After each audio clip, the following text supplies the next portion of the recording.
हैं अशोक श्रीवास्तव।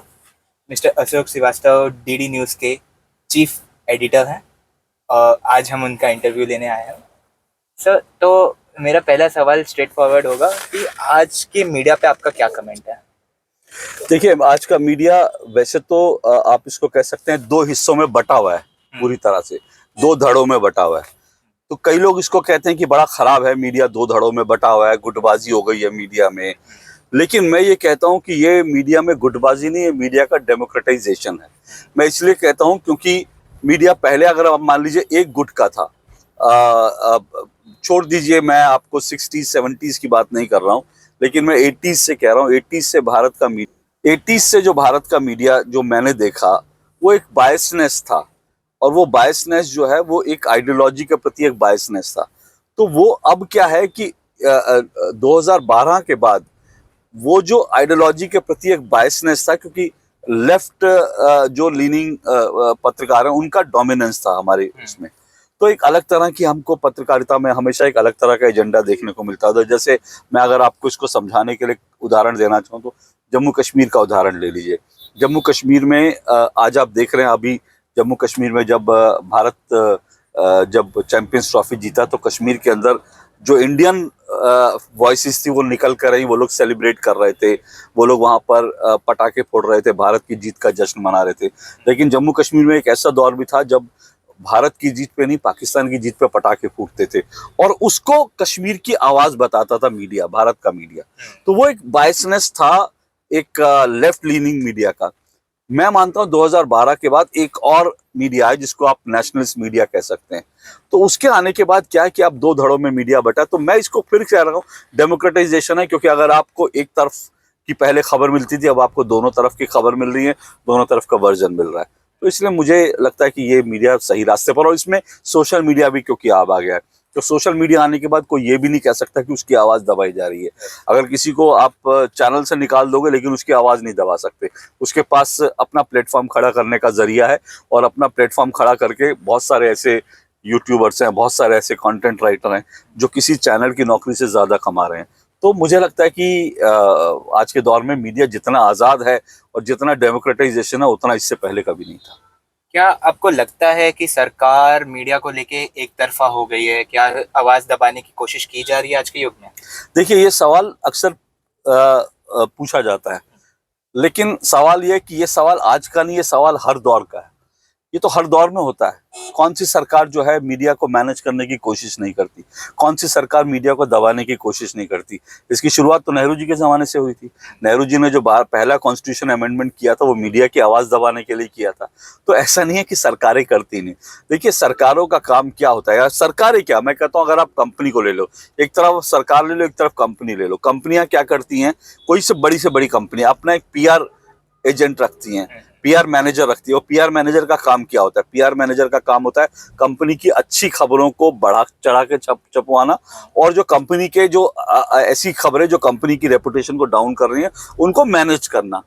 तो वो उस तरह से करते हैं। सरकारों में काम जो है उस तरह से नहीं होता, पीआर मैनेजर का नहीं होता। सरकारों में काम क्या, सरकार कई बार प्यार प्यार से कर लेती है, कई बार पुचकार के कर लेती है, कई बार धमका के कर लेती है। और जब मैं सरकार कहता हूं तो इस बात को याद रखना चाहिए, मैं सब सरकारों की बात कर रहा हूं। सब सरकारों मतलब जो दिल्ली में बैठी सरकार है, जो लखनऊ में बैठी सरकार है, या जो कर्नाटक में बैठी सरकार है, जो तमिलनाडु में बैठी सरकार है, जो हिमाचल प्रदेश में बैठी सरकार है, ये सब सरकारें हैं।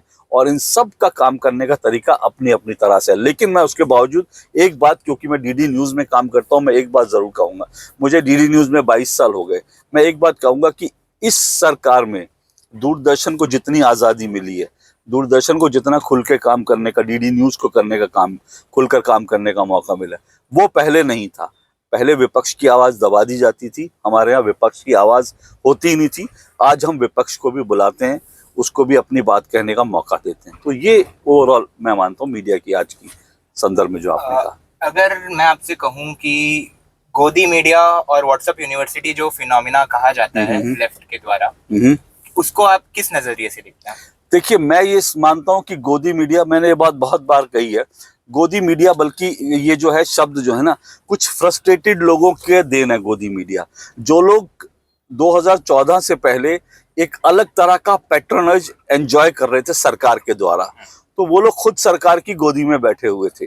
अब उदाहरण के लिए मुझे बताना हो तो मैं बार बार कहता हूँ कि भारत का सबसे, मैंने अपनी किताब में भी लिखा, भारत का सबसे पहला गोदी मीडिया जो है वो अगर कोई था तो वो एनडीटीवी था। अच्छा। और एनडीटीवी किस सेंस में था कि एनडीटीवी, बहुत सारे लोगों को शायद नहीं पता हो तो मैं बार बार ये बताता भी हूँ, मैंने इसके ऊपर अपनी किताबों में भी इसका जिक्र किया है। आपको मालूम है कि एनडीटीवी एक न्यूज चैनल का लॉन्च कहाँ हुआ था?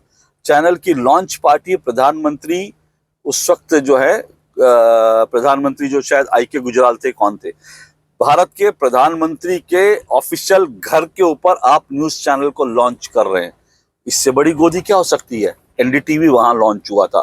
फिर दूसरा बड़ा उदाहरण, जैसे आपके कॉलेज में एक ऑडिटोरियम है, उसको कोई बाहर से आके हायर नहीं कर सकता, या अगर या अगर हायर करेगा तो वो किसी टर्म्स कंडीशन पर करेगा या वैसे।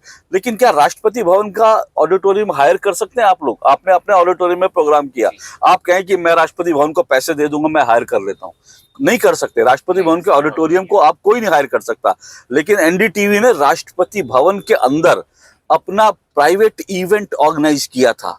तो आप सोचिए कि वो सरकार की गोदी में किस हद तक बैठे थे कि प्रधानमंत्री भवन में आप लॉन्च कर रहे हैं, राष्ट्रपति के निवास पर, राष्ट्रपति के ऑडिटोरियम में आप अपने प्राइवेट प्रोग्राम कर रहे हैं। तो वो सबसे बड़ा गोदी मीडिया एनडीटीवी था।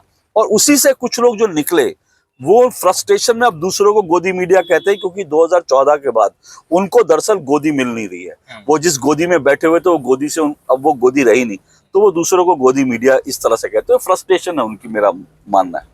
अगर आपको थोड़ा सा कमेंट करना हो सरकार पे, कि सरकार जो मोदी सरकार है 10 साल से ज्यादा का टेन्योर हो चुका है उनका, तो किस तरीके का काम चल रहा है उनका? मैं अगर मोटे तौर पर कहूँ तो मैं इस सरकार को दो लेवल पर मैं ये मानता हूँ कि दो लेवल पे सरकार ने बहुत अच्छा काम किया। एक नेशनल सिक्योरिटी के लेवल पर, अब इस वक्त मुंबई में हैं, मैं दिल्ली से आया हूँ। आपको याद होगा दिल्ली में, मुंबई में किस तरह के बम धमाके होते थे, सीरियल बम ब्लास्ट होते थे। अब मुंबई के अंदर जो है ट्रेनों में बम धमाके होते थे, दिल्ली में जो है कनॉट प्लेस में बम धमाके होते थे। अब आप सोचिए कि, और दिल्ली में मुझे बार बार याद आता है, दिल्ली में हर बस के ऊपर लिखा रहता था कि आप की सीट पे बैठने से पहले अपने आसपास देख लीजिए, कोई लावारिस वस्तु बम हो सकती है। वो दौर था, ठीक है। तो एक तो नेशनल सिक्योरिटी के लेवल पे इस सरकार ने अच्छा काम किया है। कश्मीर को लेकर इस सरकार ने बहुत जबरदस्त काम किया है, ठीक है ना।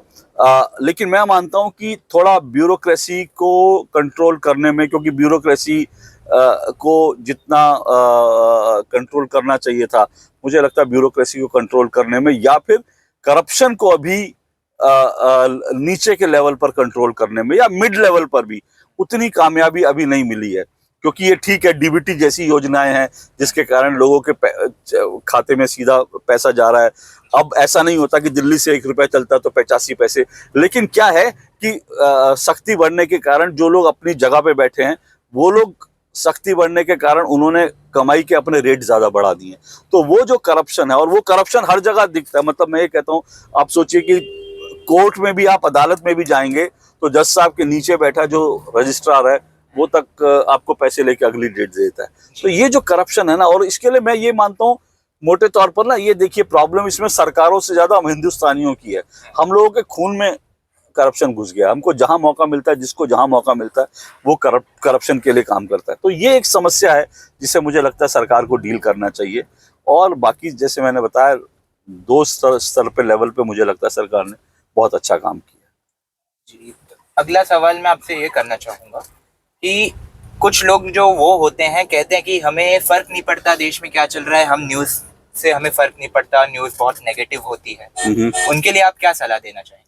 नहीं, मैं एक ही बात कहूँगा, न्यूज़ नेगेटिव हो पॉजिटिव हो, अल्टीमेटली वो आपको देश का हाल बताती है।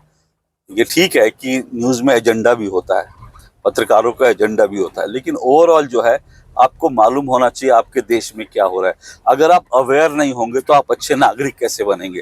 अगर आप में आपको मालूम ही नहीं होगा कि कौन सा आपका कैंडिडेट, कौन सी आपकी पार्टी, कौन सी सरकार ने क्या अच्छा किया, क्या बुरा काम किया है, तो फिर आप वोट कैसे दोगे, आप किस आधार पे वोट दोगे?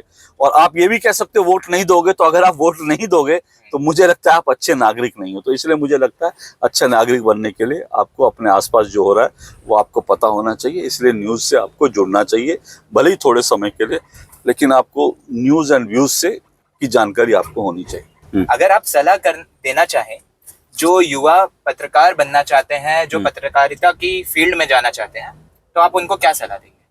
मैं सबसे पहले तो सलाह ये दूंगा, जैसे अभी हम गाड़ी में बैठे हैं ना, ऊंची नीची राह है, अभी स्पीड ब्रेकर है हम लोग, तो ये राह बड़ी पथरीली है, ऊंची नीची है, तो उसके लिए मेंटली प्रिपेयर होके आना चाहिए। दूसरा, मैं ये मानता हूँ कि आपके जर्नलिज्म का एक उद्देश्य होना चाहिए, और आप सिर्फ मतलब जर्नलिस्ट बन रहे हैं, ठीक है, आपके लिए जॉब सिर्फ प्रायोरिटी नहीं होनी चाहिए कि मैं जॉब कर रहा हूँ, मुझे एक सैलरी मिल रही है, वो आपकी प्रायोरिटी नहीं होनी चाहिए। आप ये एक रिस्पॉन्सिबल ये जो है जॉब है, और आपके तो चैनल का नाम भी शायद फोर्थ पिलर है ना, तो फोर्थ पिलर हमको क्यों कहा गया? अगर हमें डेमोक्रेसी का फोर्थ पिलर कहा गया है तो हमको उसकी जिम्मेदारी भी निभानी है। तो मैं मानता हूँ कि आप सिर्फ नौकरी करने के लिए ना आए, इस देश को, इस समाज को बेहतर बनाने के लिए, इस देश को, इस समाज को कुछ बेहतर देने के इस पर्पज से आप आएंगे, तो मुझे लगता है कि आप की जिंदगी और एक सफल पत्रकार के रूप में आपके जीवन को देखा जाएगा। कुछ अगर आपका नजरिया, जो कहा जाता है कि भारत अब अमृत काल में पहुंच चुका है, तो आपका क्या नजरिया है उस अमृत काल को देख के?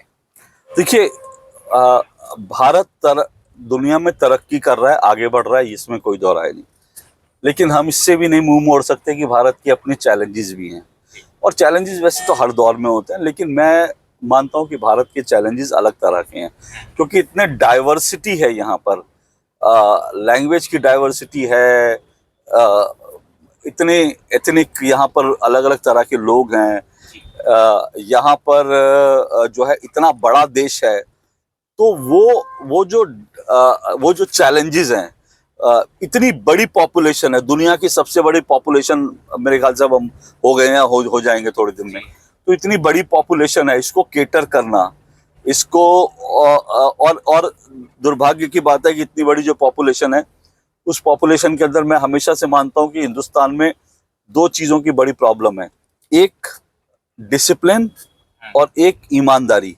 ये अगेन कोई किसी की नहीं है, तो हम हिंदुस्तानियों के अंदर बैठ गया है।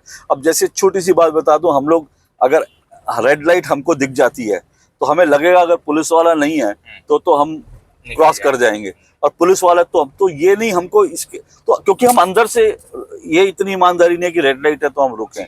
उसी तरह से डिसिप्लिन नहीं है, जब पुलिस वाला है दिख रहा है मुझे और यहाँ पे फाइन लगेगा, मैं तो कचरा नहीं फेंकूंगा, नहीं तो मैं कचरा फेंक के निकल जाऊँ।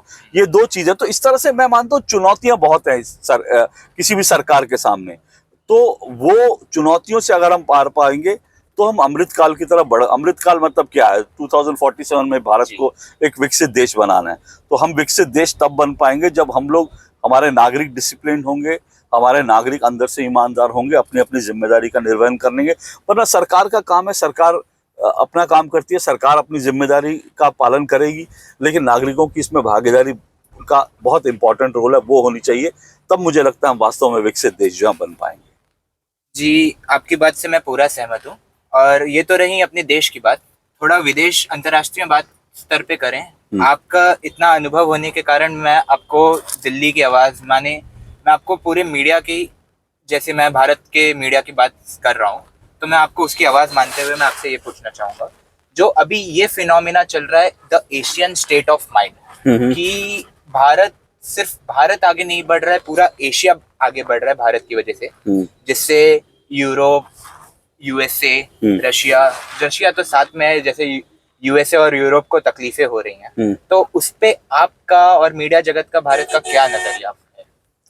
देखिए, मोटे तौर पर देखिए, इस वक्त जो है सच बात तो ये है कि यूरोप इस समय संकट में है, हम इसको स्वीकार करें ना करें, लेकिन यूरोप इस समय गहरे संकट में है।